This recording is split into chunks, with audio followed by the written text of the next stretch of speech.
उलमाए किराम की अगर दस्तार हो चुकी है तो वो बैठ जाएं। उलमाए किराम को भी जुत्ता, आबा, दस्तार यानी पगड़ी, एक बैग, बुखारी शरीफ का सेट और भी कुछ चीजें इनाम में मदरसे के जाने से दी जा रही है। और ये वो इनामात है जिनमें इलाके के बहुत से लोगों ने हिस्सा लिया है। इन्होंने किसी ने एक मुफ्ती का खर्चा दिया, किसी ने किसी हाफिज का खर्चा दिया, किसी ने आलिम का खर्चा दिया। तो हुफ्फाज़ किराम आगे आए।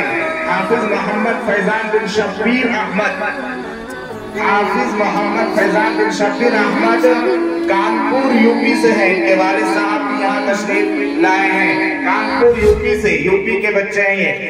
हाफिज मोहम्मद फैजान, हाफिज मोहम्मद हसन आजाद बिन मोहम्मद मुस्लिम, हाफिज मोहम्मद हसन आजाद बिन मोहम्मद मुस्लिम, हाफिज मोहम्मद राहिल बिन इकरामुद्दीन, हाफिज मोहम्मद राहिल बिन इकरामुद्दीन, हाफिज मोहम्मद दिलनवाज बिन कमालुद्दीन, हाफिज मोहम्मद दिलनवाज बिन कमालुद्दीन, हाफिज मोहम्मद सैफ बिन हसीबुर रहमान, हाफिज मोहम्मद सैफ बिन हसीबुर रहमान साहब, हाफिज मोहम्मद अबूजर बिन मौलाना कैसर साहब सिंगनार, हाफिज मोहम्मद अबूजर बिन मौलाना कैसर साहब सिंगनार, हाफिज मोहम्मद फुरकान बिन खालिद हुसैन, हाफिज मोहम्मद फुरकान बिन खालिद हुसैन, हाफिज मोहम्मद शाहजहां बिन सुबहान साहब। ये गांव के नाम यहाँ लिखे नहीं है, जिन जिन का मुझे मालूम है उनका मैं बता देता हूँ। हाफिज मोहम्मद इमरान बिन शहादत।